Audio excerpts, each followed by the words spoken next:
இட்லி, தோசை, சப்பாத்தின்னு செஞ்சு டயர்ட் ஆயிடுச்சு, போர் ஆயிடுச்சுன்னு சொல்லிட்டு இடியாப்பம் செஞ்சால் அதுக்கு 2 தொட்டுக்க செய்யணும். ஒருத்தவங்களுக்கு சொதியும், எங்கள் 3 பேர்த்துக்கும் தேங்காய் பாலுங்கிற மாதிரி செய்யணும். எனக்கு வேலை இன்க்ரீஸ் ஆகத்தான் செய்யுது. இருந்தாலும் சாப்பிட்றது தானே சந்தோஷமே. ஸோ இடியாப்பம், தேங்காய் பால், இன்னொருத்தருக்கு சொதியும் செஞ்சு முடிச்சாச்சு. தேங்காய் பால் ஜீனி கரெக்டாக இருக்கான்னு சொல்லிட்டு பசங்களை கூப்பிட்டு செக் பண்ணிட்டு இருந்தேன். அவங்களுக்கு ஆப்பம் தேங்காய் பாலும் ரொம்ப பிடிக்கும். இந்த இடியாப்பத்துலேயும் தேங்காய் பால் ஊற்றினா ரொம்ப பிடிக்கும். ரொம்ப நல்லது தேங்காய் பால், வயிறு புண்ணெல்லாமே ஆற்றும்னு சொல்லுவாங்க. சுட சுட இடியாப்பம் தேங்காய் பால் ஊற்றி சாப்பிட்றது எனக்கு ரொம்ப பிடிக்கும். அதில் கொஞ்சோண்டு ஏலக்காய் ஃப்ளேவர் இருந்தால் அடி தூளாக இருக்கும்.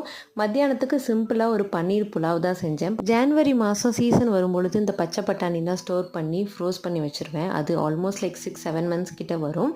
அதையும் பன்னீரையும் போட்டு தான் இன்றைக்கி ஒரு புலாவ் செஞ்சுருந்தேன். செம்ம டேஸ்ட்டாக இருந்துச்சு. பச்சை பட்டாணி அண்ட் பன்னீர், கொஞ்சோண்டு கேஷ்யூ வறுத்து கூட போட்டிருந்தேன்.